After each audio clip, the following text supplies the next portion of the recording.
Hi everyone, welcome back to the video. In इस video में हम लोग बहुत ही ज़्यादा इंपॉर्टेंट टॉपिक को डिस्कस करेंगे which is about nuclear power या nuclear energy. So this is very important topic for any competitive exam like UPSC, BPSC या किसी भी कॉम्पिटिटिव एग्जाम के लिए। This topic is for science, basically nuclear power या nuclear energy. So ये एक ऐसा सोर्स है न्यूक्लियर एनर्जी जिसके थ्रू इलेक्ट्रिसिटी प्रोड्यूस होती है। और आपको, हमको, सबको पता है कि आज के टाइम पे जहाँ पे हम इंटरनेट का शिकार हो चुके हैं, जहाँ पे हमें एसी की लत लग गई है, इन सब को चलाने के लिए हमें इलेक्ट्रिसिटी की ज़रूरत है। बिना इलेक्ट्रिसिटी के होगा नहीं। सो न्यूक्लियर एनर्जी एक ऐसा सोर्स है, बहुत सारे सोर्स में से एक ऐसा सोर्स है जिसके थ्रू इलेक्ट्रिसिटी बनती है, जो कि हम यूज़ करते हैं। सो न्यूक्लियर एनर्जी से आखिर इलेक्ट्रिसिटी कैसे बनती है? तो देखिए, न्यूक्लियर एनर्जी में क्या होता है, न्यूक्लियर फिजन एक एटम होता है जिसको यूज़ किया जाता है पानी को गर्म करने के लिए। फिर उसमें से भाप बनता है और फिर वो भाप जो है टरबाइन को चलाने में हेल्प करती है, जिससे इलेक्ट्रिसिटी प्रोड्यूस होती है। इसके बाद इंडिया जो है वो थर्ड आता है इलेक्ट्रिसिटी के मामले में। न्यूक्लियर एनर्जी के थ्रू नहीं, वैसे हर एक सोर्स को मिला के थर्ड लार्जेस्ट प्रोड्यूसर है इलेक्ट्रिसिटी का पूरी दुनिया में। और न्यूक्लियर एनर्जी से फिफ्थ सोर्स मिलता है इलेक्ट्रिसिटी प्रोड्यूस करने के लिए इंडिया को। सो न्यूक्लियर एनर्जी भी one of the important energies में से एक है, जो कि एज अ रिसोर्स हम यूज़ करते हैं अपनी इलेक्ट्रिसिटी को बनाने के लिए।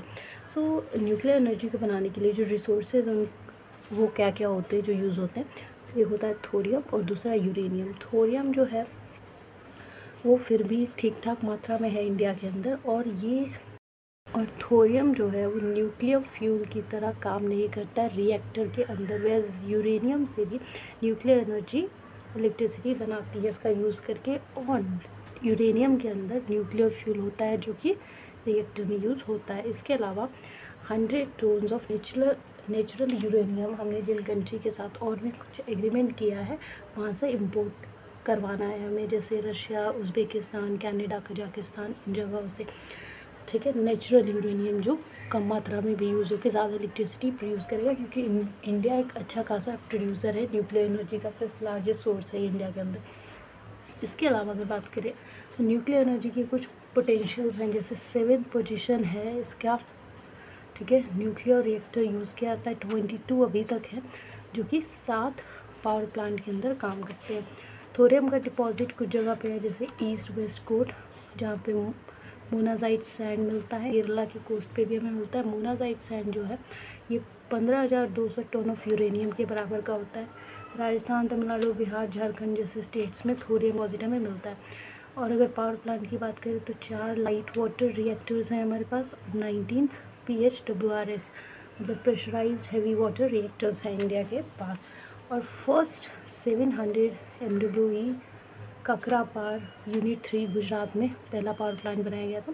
और 2012 तक उम्मीद है कि 12 पावर प्लांट हो जाएंगे इंडिया के अंदर, न्यूक्लियर पावर प्लांट। ओके, सो इसके अलावा डिपॉजिट्स यूरेनियम के, तो थोरियम का अपने मतलब यूरेनियम का डिपॉजिट जादूगोड़ा जो कि झारखंड में है।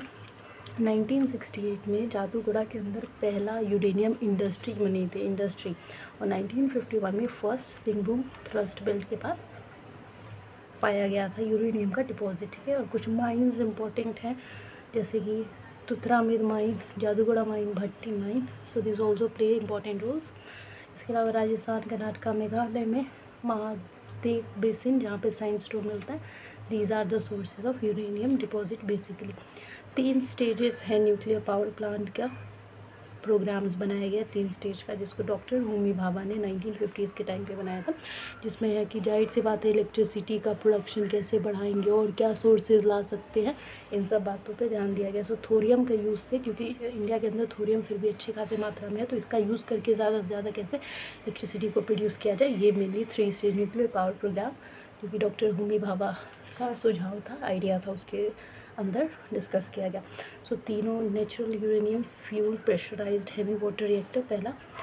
सेकेंड जो स्टेज न्यूक्लियर पावर प्रोग्राम है वो fast breed reactor FBRS, utilize plutonium based fuel. और थर्ड वाला है advanced nuclear power system for thorium utilization. से सिंपल साधारण मतलब है इंडिया में, क्योंकि अच्छा खासा एक स्टेबल आप कह सकते हैं हमारे पास थोरियम है, सो उसका यूज़ करके, क्योंकि न्यूक्लियर पावर प्लांट में यूरेनियम और थोरियम ये दोनों ज़्यादा यूज़ होते हैं, तो इसमें से थोरियम का यूज़ करके हम कैसे इलेक्ट्रिसिटी को प्रोड्यूस करें जो कि इंडिया को आगे आने वाली जनरेशन में काम करेगी।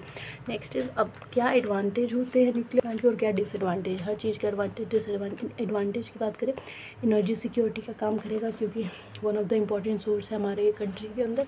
Next is reduction of green house gases, क्योंकि न्यूक्लियर एनर्जी को परफॉर्म करने के लिए बहुत कम लैंड की ज़रूरत होती है और काफ़ी कम वेस्ट ये क्रिएट करता है। सो ग्रीन हाउस गैसेज कम रिलीज़ होगा जिसकी वजह से हमारा इन्वायरमेंट कम पोल्यूट होगा। सस्टेनेबल फ्यूचर, अब हम जाहिर सी बात है कि अगर यूरेनियम थोरियम जैसे ऐसे रिन्यूएबल चीज़ों का यूज़ करेंगे, nuclear energy which is renewable source, तो उसका यूज़ करके अगर हम इलेक्ट्रिसिटी बना रहे हैं तो हमारा सस्टेनेबल फॉर्म ऑफ इलेक्ट्रिसिटी हम यूज़ कर रहे हैं for our future generation.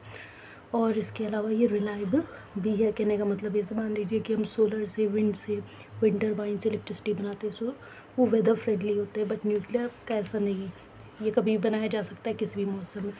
Disadvantage nuclear power plant के, जैसे एटॉमिक एनर्जी रेगुलेटरी बोर्ड बहुत ज़्यादा ध्यान रखना पड़ता है। अब यूरेनियम कम है, उसको मंगाना है, इम्पोर्ट करवाना है, ज़्यादातर यूरेनियम हमें इंपोर्ट करना है, सो इन सब का ध्यान रखना, मैनेज करना दिक्कत है। इंपोर्ट ऑफ यूरेनियम प्रॉब्लम है क्योंकि इंडिया के अंदर थोरियम तो है लेकिन यूरेनियम नहीं है, जो कि एक इम्पॉर्टेंट रिसोर्स है न्यूक्लियर एनर्जी के लिए टू प्रोड्यूस इलेक्ट्रिसिटी, सो उसकी कमी है।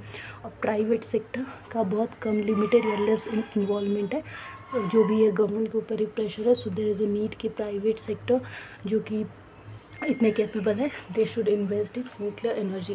सो this was all about nuclear energy, क्या होती है, क्या रिसोर्स होते हैं, क्या पोटेंशियल होता है, uranium deposit, thorium deposit, power plants, programs, advantage disadvantage. I hope आपको अच्छा